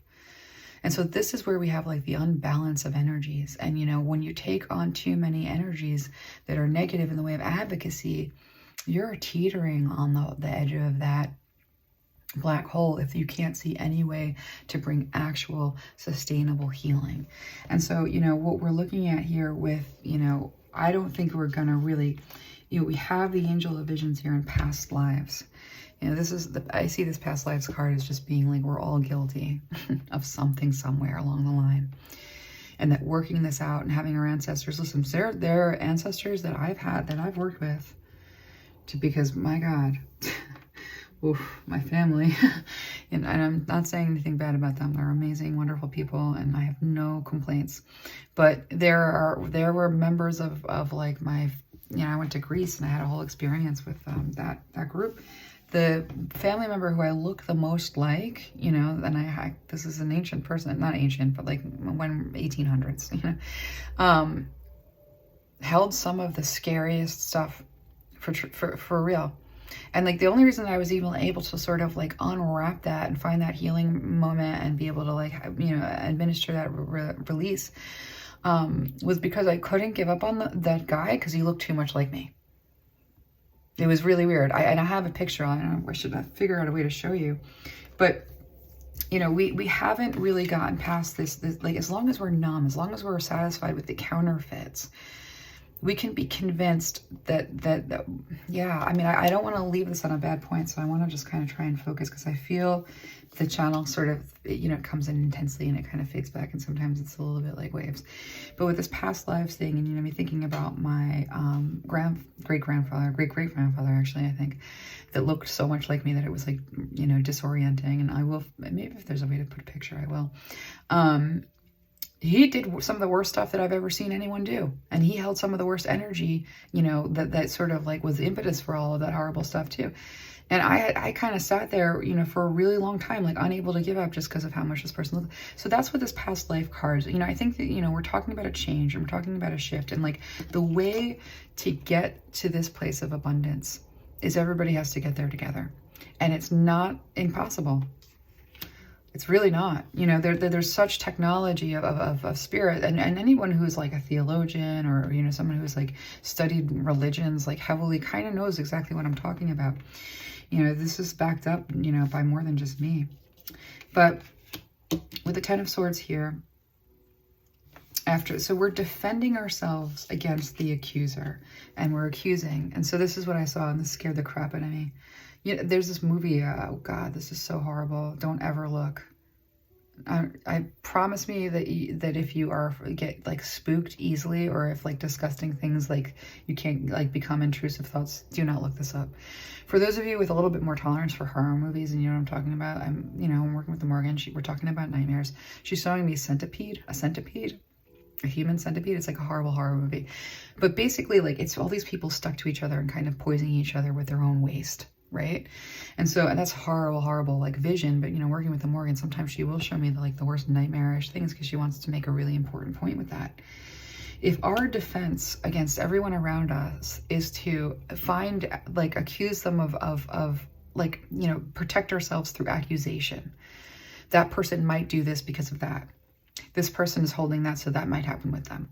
That's a way that we protect ourselves, and it's the only way that we know how to protect ourselves. And so that makes a whole lot of sense.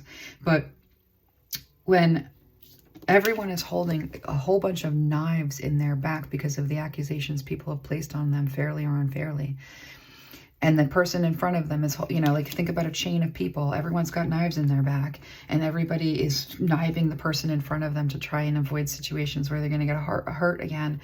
And we just have a chain of pain that goes straight to the pit of hell. I hope that made sense. Like, I'm seeing it. Like, if I'm accusing my neighbor, you're too loud, and you're too, needy, and you care too much about the way that the mailboxes look, and I'm tired of dealing with ever having a conversation because you're too, inconsiderate, because you don't know the manners, right? If that's my position, and I'm giving everyone a sword. Every single one of those like little accusations is like a supremacy sword. You that. And I go into the world, and my feeling of the world is like, nobody understands what what I'm trying to say. They don't let me talk, they don't let me finish my sentence enough to get to the gist of it. They don't understand what I mean when I say, like, I want to talk about domestic violence. They think I'm accusing someone. I'm not. I'm talking about, like, that's where all crime originates from.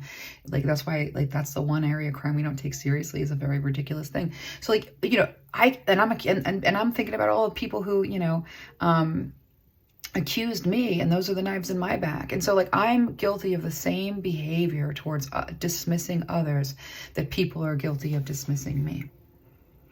That's a hard thing to think about, but that's what we're looking at here with the problem with the defense that we're currently using. When we can't like move towards evil, we have to run away from it. It's just a system of pain that goes. That's why vengeance just causes more vengeance. And when we think about purity as being the ideal that everybody has to get to, or needs to be, or should be, the ends that justify the means of all suffering, is to be that one true, pure, nothing else, that. When we think about what that means, if we look at the opposite, like, what is filth? If the opposite of purity is filth, and somebody might have a better opposite of purity, and we can work, the Morgan is awesome. It's not like we can't work with a million things. But, if we think about the opposite of purity as being filth, and we just think of filth as being like the dog with the mange, like, well, who's the problem? Where's the problem? And how do we fix it? Because looking away and running and screaming and, calling the face of evil what is actually the face of deeply hurt, and then expressing in a way that, you go near that dog and it's barking at you, it's going to bite your head off, because the dog is like half crazy with agony, and it doesn't understand why someone, drove a car into them and left them to have to, make it through with like one leg. And that dog is angry at people because that was a bad deal. See, so the Morgan is bringing through some really beautiful, amazing things here, in relationship to what's protecting us. Because she's almost saying that the thing that protects us is our ability, our goddess-given ability to heal. The snake around the healer. That's interesting. I gotta sit with that for like a half a second. The snake around the healer.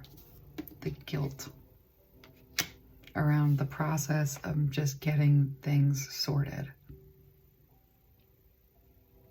The Morgan is fun, like having arguments with, if I have an argument with the Morgan, because, working with someone, you kind of have to, it's back and forth. Like, she's the kind of mother that, like, doesn't give you the direct, like, she makes you go back and forth for a really long time to sort of get to the heart of it, because it's a lot of variation. You know, when we think of accusation as being accusation and punishment and guilt as being the antithesis of healing, then we've condemned the world to a sickness that it cannot overcome. And that's the despair, that's the nihilism. That's the, this is just the way that it is. We can't overcome the sickness of evil that is infecting everyone, and that everyone has to fear and protect themselves from. That's the prognosis. It's the prognosis we're in right now. So if we dismiss that prognosis, because that prognosis is based on a theory of the premise is wrong. And we think about evil as something that you know, guilt is a tool that if it's not in service of healing and forgiveness and actually like never, you know, the victim needs to have that never happen to them again, which means that the formula in order to take care of that victim, if we have supremacy, we're messing it up. The formula is we have to fix the perpetrator. Terrifying, horrible, especially those of us who have been victimized beyond all imagination. And I'm one of you, let me tell you. This is a really hard thing to look at, but if that's the only way, if we don't do it, we just pass it on to our kids, and we pass it on to their kids, and we pass it on to their kids. And we can't do it as an individual. That's what I learned. You can't step into the line of fire. The reason why advocacy can be really, really bad in this kind of environment is because you teeter on the edge of a black hole trying to pull people out of it, and you risk heavily being pulled into it because there's no greater net. There's no one holding your feet. Well, you know, I'm seeing like someone falls out, you know, falls off of a cliff, and somebody else has their arms and they're holding them, and someone behind them has their legs and they're pulling, and the person behind them, and with the strength of many, they can pull them up. So this is a unity thing.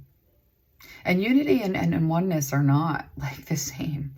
And I think that the Morrigan, you know, when she says like, you know, there's a lot of monotheism in everything that you do. There's a lot of supremacy in your monotheism. And to dismantle this, we have to do it at like the very base level, which is say the premise, like what are they worshiping? Is that really God? Is purity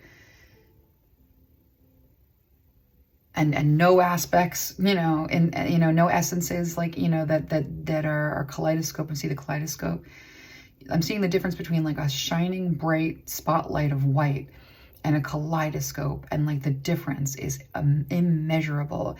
And the nature of God and the character of God is the kaleidoscope with the light going through it, and there is a parade of shapes and colors and beauty.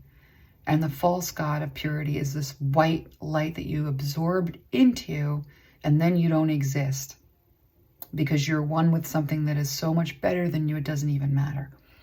It's just wrong is what it ends up being. Like that's crazy, that's coming out of my mouth, and it's a whole world religion. I feel a little bit like this is on a limb, but I'm working with the Morrigan, so that's what we are doing. You know, this is this moment, you know, with this mask, you know, and I think we're going to leave it here, you know, because that's such a heavy, you know, that's a lot. We'll leave it here for right now. You know, we really didn't finish with this protection. What we know about the protection is that the ability to heal is that protection. And when we don't use our ability to heal to protect ourselves, we just end up with such a pile of guilt and shame that like it's a bad prognosis, and nobody's going to get it. It's looking bad. No one can heal just individually. That's why this, you know, supremacy doesn't work when it comes to healing. You know, it has to be a huge group that agrees that everybody is worth something, even the worst possible people. Because to let them hold that energy and sit there, you know, stewing in it and expressing it and suffering in it, to just leave them to that energy because it's filthy, kind of discounts what we all really know already about like the oil spill and the duck that's filthy. So we're going to leave it there. That's really powerful. I'm going to load this right up, and we'll be back. Thank you for being here with me for this.